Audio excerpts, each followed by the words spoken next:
mu mwijima w'isi dutekerezaho buri munsi hari ibihugu bitavuga byinshi ariko bifite ubushobozi bwo guhagarika ubuzima ku isi mu masegonda make gusa. Izi ntwaro ziremwe n'ubwenge bw'umuntu zishobora gusenya byose byubatswe n'abana b'abantu, kuva mu butayu bwa Iran kugera mu butumburuke bw'Uburusiya. Isi ifite amabanga acumbitse mu mahanga 10, amahanga atunze intwaro kirimbuzi zishobora guhindura amateka y'inyoko muntu mu kanya gato. Iyi si uko tuyibona ku ishusho, hari ibihishe munsi y'ubutaka, mu nyanja no mu kirere. Tugiye kurebera hamwe ibihugu 10 biyoboye ibindi ku isi mu ntwaro kirimbuzi muri uyu mwaka. Nk'ibisanzwe mugiye kubana na Ndayishimiye Jean Claude. Reka turebe uko ibihugu bikurikirana duhereye ku mwanya wa 10 kugera ku mwanya wa mbere. Ku mwanya wa 10 turasanga igihugu cya Iran, uhereye mu butayu bwumye aho izuba rirasira rikagwira amabuye yaka umuriro. Hari igihugu kitavuga byinshi ariko cyose cyuzuyemo amabanga, aho amahanga menshi akibonamo ikibazo cyo kibonamo amahirwe. Iran ni igihugu gifite amateka y'ubwenge, politike y'ubwirinzi n'ipfundo ry'ubuhanga rihora ryikora mu ibanga rikomeye. Mu gihe amahanga akomeza kukijyaho impaka, Iran ikomeza kubaka ubushobozi bwayo mu bwihisho. Ibisasu bya kirimbuzi bike ariko bifite ubushobozi bwo gutangiza bitazashira, misile zishobora kugera kure kugeza aho amahanga menshi yatinya no kuvuga amazina yazo. Hari abavuga ko nta ntwaro kirimbuzi zemewe bafite, ariko abahanga bavuga ko hari byinshi bihishe mu butaka bwabo, mu bubiko bw'ibanga bwuzuye amahanga adashobora kugeramo. Ku butaka bwa Iran, umutuzo niwo wihishe inyuma y'amahindure y'ubutasi, tekinoloji n'igitinyiro. Amakuru y'intwaro za Iran muri uyu mwaka: umubare w'intwaro kirimbuzi bafite ugera ku 10. Missile systems yabo muri short range bafite Zorfagar na Fate 110 zirasa mu ntera y'ibirometero 300 kugera ku 1000. Bakagira n'izirasa muri medium range dusangamo Shahab 3 na Seji zirasa mu ntera y'ibirometero kuva ku 1000 kugeza ku 3500. Potential ICBM Intercontinental Ballistic Missile, ubushobozi bw'amageragezwa bushobora kugera ku birometero 1013. Bafite kandi submarine 3 zishobora gutwara misile zoroheje. Nta ndege bafite zitwara ibisasu kirimbuzi, ariko bafite drones zifite ubushobozi bwo gukora precision attacks. Ububiko bw'intwaro buri muri underground facilities nka Fordo na Natanz, ahantu hatemerewe kwinjirwa n'uwari we wese. Ubushobozi: Region Power ifite potential global reach mu gihe cyose yaba yujuje nuclear capability. Ku mwanya wa 9 turahasanga igihugu cya Korea ya Ruguru, ku butaka buhoraho bukonje aho ikirere gihora kijimye. Hari igihugu cyikoreye urukuta hagati yacyo n'isi yose, Korea ya Ruguru, igihugu cyubatse intwaro zacyo mu mwijima. Iki gihugu gikomeza kwibwira ko ubuzima bwacyo ari uguhangana. Kim Jong-un, umuyobozi udahinduka, yubatse ahantu amahanga yose yatinye kureba. Bafite misile zishobora kugenda ibihumbi by'ibirometero, zishobora kugwa hariho hose ku isi. Ibyo byose byubakiwe munsi y'ubutaka mu bubiko bw'ibanga, aho n'amaso y'indege za satellite atabasha kugera. Ibihugu bikomeye bibafata nk'abanyembaraga b'igipimo gito, ariko mu by'ukuri nibo bafite icyemezo cyo gutangiza intambara itazagira iherezo. Korea ya Ruguru ifite umubare w'intwaro kirimbuzi hagati ya 40 na 50. Missile systems zirasa muri short range zirimo nka Scud variants zirasa hagati y'ibirometero 300 kugera ku 1000. Bakagira n'izirasa muri medium range zirimo nka Nodong zirasa hagati ya kilometero 1000 kugeza ku 3500. ICBM Potential Intercontinental Ballistic Missile bafite izirasa hagati ya kilometero 1010 kugeza ku 1013, harimo Hwasong 15 na Hwasong 17. Bafite submarine zifite ubushobozi bwo gutwara missile approx 2 SLBMs. Nta ndege zitwara ibisasu bafite, ariko bafite drones na conventional bombers ziteguye gutwara ibisasu bisanzwe. Ububiko bw'intwaro muri underground facilities zitandukanye n'iz'igisirikare. Ubushobozi: regional plus potential global reach mu gihe cyose habaye deployment ya ICBM. Tugeze ku mwanya wa 8. Ku mwanya wa 8 turahasanga Isiraheli, igihugu cy'amateka mu iyobokamana. Isiraheli, igihugu cy'isezerano, umurwa w'umwami Dawidi. Isiraheli ni igihugu gito ku ikarita, ariko gifite imbaraga zikangura ibihangange. Ibisasu byacyo ntibivugwa ku mugaragaro, ariko isi yose izi ko bihari. Submarine zacyo zitwara ibisasu bya kirimbuzi munsi y'amazi, ziteguye gusubiza uwo wese wagerageza kukigeraho.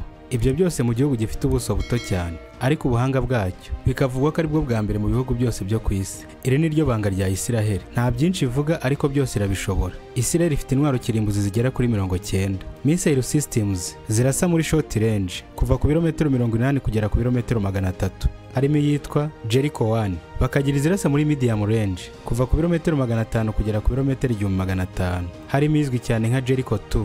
Potential ICBM Jericho 3 irasa kugera ku birometero 6500.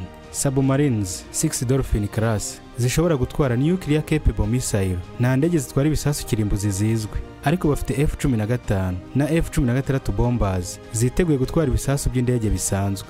ububiko bw'intwaro muri underground facilities, ahantu hatekanye kandi hatagerwa n'abanyamahanga. Ubushobozi regional plus potential global reach, ku bantu bakomeye bagerageza kwigarurira Isiraheli. Ku mwanya wa 7 turahasanga igihugu cy'Ubuhinde mu majyepfo y'isi, aho umuyaga w'imvura ya monsoon uhura n'izuba ryaka. Hari igihugu cy'amahoro n'ubumenyi, ariko nanone cy'intambara n'imbaraga. India, kuva mu myaka y'1970, India yubatse arsenal yayo mu ibanga, igashaka kuba umurinzi w'ubusugire bwayo. Uyu munsi India ifite misile zishobora kugera kure ku isi, indege zishobora gutwara ibisasu kirimbuzi, n'ububiko bw'ibanga buri mu misozi n'amasenga. Kuri bo intwaro si ukubiba urupfu, ahubwo no kwerekana ko igihugu cyabo kitazasubira mu mateka y'agahinda. India, igihugu cy'amahoro cyiteguye intambara. Ubuhinde bufite intwaro kirimbuzi zigera ku 160, missile systems short range kuva ku birometero 150 kugeza kuri 700. Harimo Prithvi 1, Agni 1, medium range kuva ku birometero 1000 kugeza ku birometero 3500. Harimo Agni 2 na Agni 3. ICBM potential Agni 4 na 5 zirasa hagati y'ibirometero 4000 kugeza ku birometero 8000. Bakagira submarine ebyiri, nuclear capable submarines Arihant class, nta ndege zitwara ibisasu kirimbuzi zero official, ariko bafite Mirage 2000 na Jaguar bombers zishobora gutwara ibisasu bisanzwe. Ububiko bw'intwaro muri underground facilities, ahantu hibanga. Ubushobozi regional power plus potential global reach, mu gihe cyose habaye deployment ya missiles zikomeye. Ku mwanya wa 6 turahasanga igihugu cya Pakistan. Iruhande rw'Ubuhinde hari igihugu cyavukiye mu ntambara, igihugu cyiyubakiye mu mwijima w'ubwoba n'amateka. Pakistan, igihugu cy'intwaro kirimbuzi, cyubatswe kugira ngo kitarimburwa. Aho abandi bubaka amahoro, bo bubaka ubwirinzi. Ibisasu byabo kirimbuzi 170 byiteguye kurinda igihugu cyabo umunsi wari wo wose. Submarines zicumbikiye missile, n'indirimbo yabo y'igihugu igira iti faith, unity, discipline. Pakistan ni igihugu cyubaha Imana, ariko cyiteguye gusubiza uwo ari we wese mu buryo bwose bushoboka. Ahangaha intwaro z'ubuhanga zifite agaciro nk'amasengesho, nk'uko twabivuze haruguru. Aba bafite intwaro kirimbuzi zigera ku 170. Missile system short range harimo izwi cyane nka Shahin 1, irasa mu ntera ya kilometero 300 kugeza ku 1000. Medium range Shahin 2 irasa mu ntera ya kilometero 1000 kugeza ku 3500. ICBM potential Shahin 3 irasa hagati y'ibirometero 4000 kugeza kuri 5. Submarine bafite imwe, nuclear capable submarine, igizwe nka Hangar class. Indege zitwara ibitwaro kirimbuzi nta ziri official, ariko bafite F-16 na Mirage bombers zishobora gutwara ibisasu bisanzwe. Ububiko ni underground facilities. Ubushobozi ni regional power plus potential global reach, mu gihe cyose habaye deployment ya missiles zikomeye.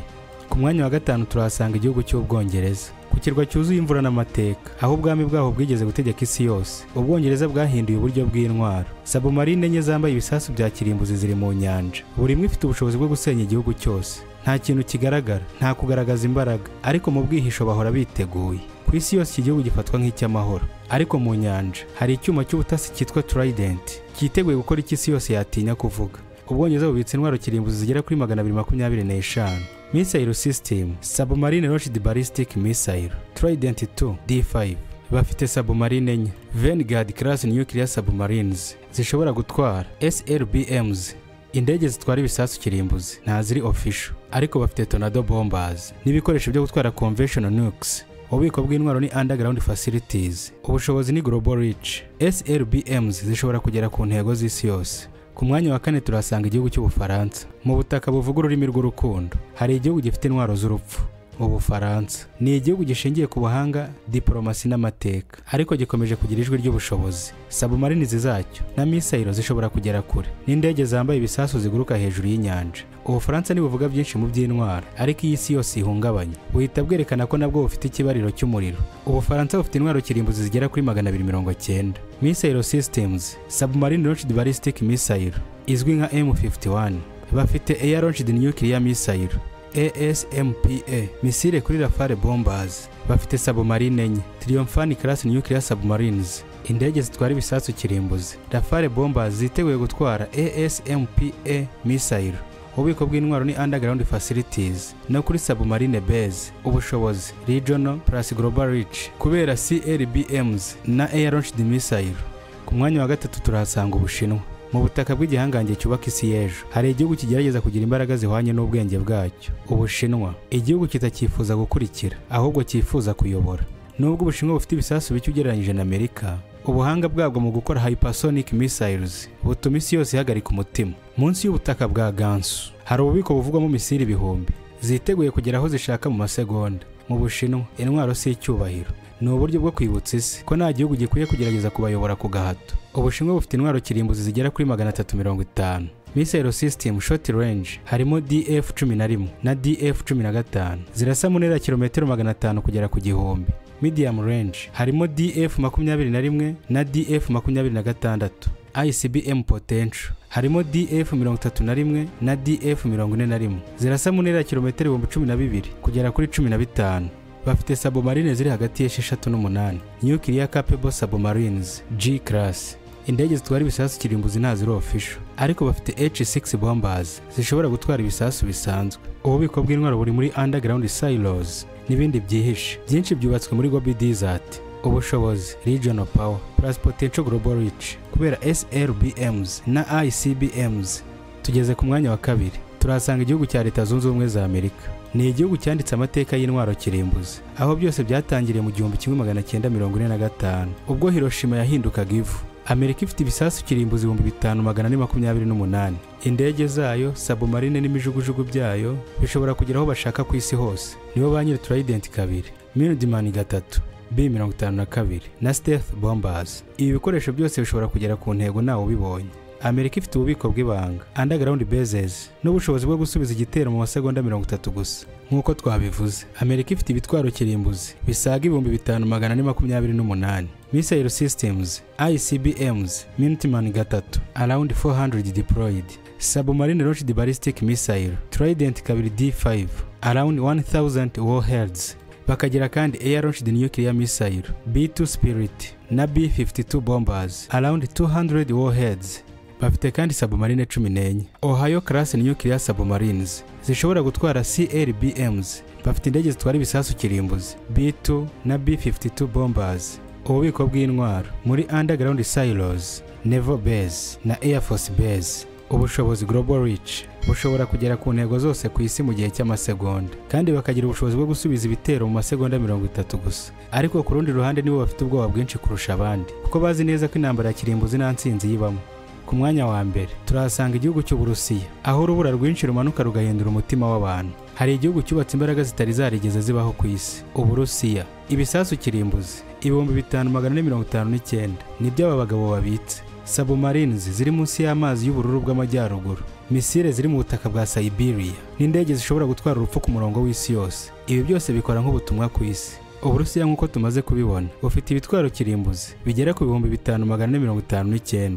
Missile systems, ICBMs irimo nka LS-24 Yaris na Sarmat, around 1200 warheads deployed. Hari kandi submarine launched ballistic missiles, Burava, around 800 warheads. Hari kandi nanone air launched nuclear missiles, Tu-160 ndetse na Tu-95 bombers, around 400 warheads. Bafite submarine kuva kuri 11 kugeza kuri 12. Borei class nuclear submarines.